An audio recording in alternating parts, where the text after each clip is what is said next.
पशु परिचय परीक्षा हुई थी, ये 6 पारियों में हुई थी, 1 से 3 दिसंबर को। और इसमें लगभग 11 लाख बच्चे बैठे थे परीक्षा के अंदर।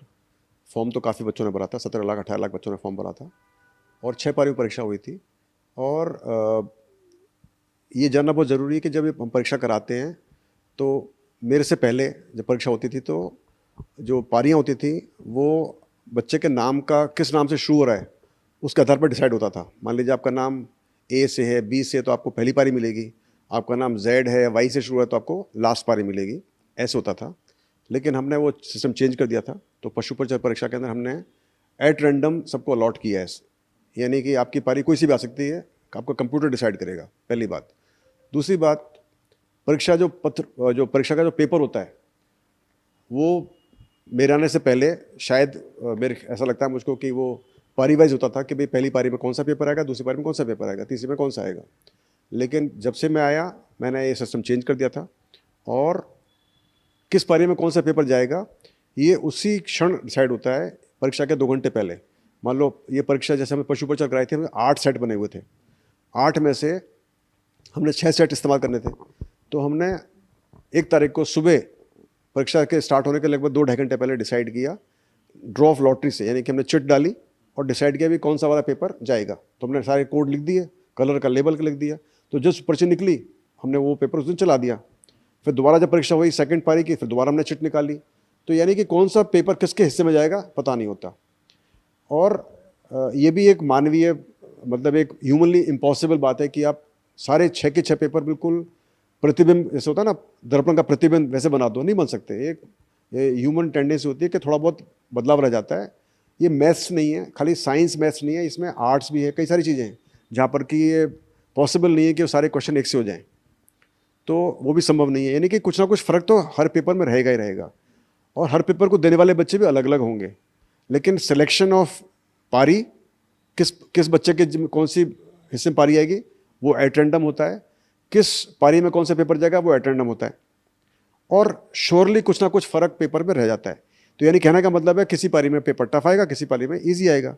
लेकिन किस हिस्से में ईजी पेपर आएगा, किसके हिस्से में टफ पेपर आएगा, ये एक किस्मत की बात होती है। अब ये कार्रवाई हो जाएगी, होने के बाद में फिर उसके मार्क्स हम लेते हैं। मार्क्स लेने के बाद उनको हम कंपेयर करते हैं, उनका मीन, मीडियन, उसकी फ्रिक्वेंसी, स्टैंडर्ड डेविएशन निकाल के, ये पूरी एक स्टैटिस्टिकल प्रक्रिया होती है, सांख्यिकी प्रक्रिया होती है जो एक्सपर्ट के द्वारा की जाती है। और फिर डिसाइड किया जाता है कि किस पारी का पेपर आसान था, किसका डिफिकल्ट था। कैसे पता लगता है?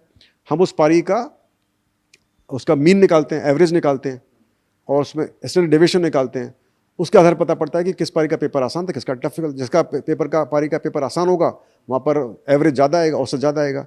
जहाँ पर पारी का पेपर ईजी होगा वहाँ पर जो ईजी होगा वहाँ पर ज़्यादा औसत आएगा, जहाँ पर टफ होगा वहाँ कम आएगा। उसके बाद में फिर एक स्टैटिस्टिकल प्रक्रिया है, एक फॉर्मूला है जिसका हम भी इस्तेमाल करते हैं, आरपीएससी भी इस्तेमाल करता है, एसएससी भी करता है, यूपीएससी, जो भी अलग अलग एजेंसीज हैं जो कि वेल नोन एजेंसीज हैं कंट्री की, वो करती हैं। और इस फार्मूले को कोर्ट के अंदर भी चैलेंज किया गया है, वहाँ पर भी ये कोर्ट फार्मूला सही पाया गया। इस कोर्ट को शायद सुप्रीम कोर्ट के अंदर भी इसको चैलेंज किया गया, वहाँ पर भी इसको सही पाया गया। तो एक यूनिवर्सल फार्मूला है जो कि हमेशा से यूज़ करते हैं, हमने पहले भी यूज़ किया हुआ है। अभी सीईटी के अंदर भी हमने यूज़ किया था। सिर्फ सीईटी में फ़र्क ये था कि वहाँ पर बहुत ज़्यादा बच्चे पास हो गए, इसलिए किसी को अखरा नहीं और ज़्यादा फ़र्क भी नहीं पड़ा।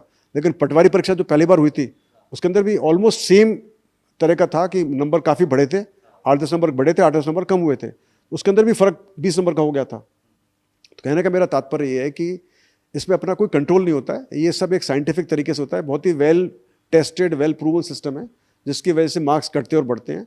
तो जिस पारी का पेपर आसान होता है वहाँ के उनके बच्चों के मार्क्स कम होते हैं, जिस पारी का पेपर डिफिकल्ट होता है उस पारी के बच्चों के मार्क्स जुड़ते हैं।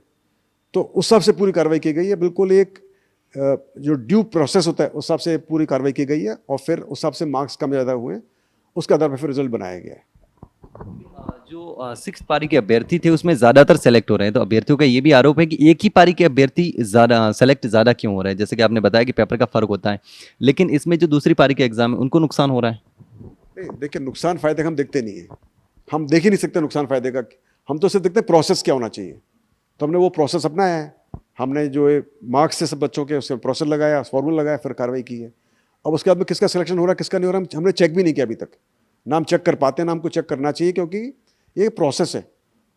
हम ये थोड़ी कि मान लो ज़्यादा बच्चे सेलेक्ट हो तो हम चेंज कर दें प्रोसेस को, वो कोई सिस्टम नहीं, जो फार्मूला बना है उसको यूज़ करना पड़ेगा। अपने मर्जी से हम नया फार्मूला नहीं बना सकते, इसी की वजह से ये कार्रवाई हो रही है।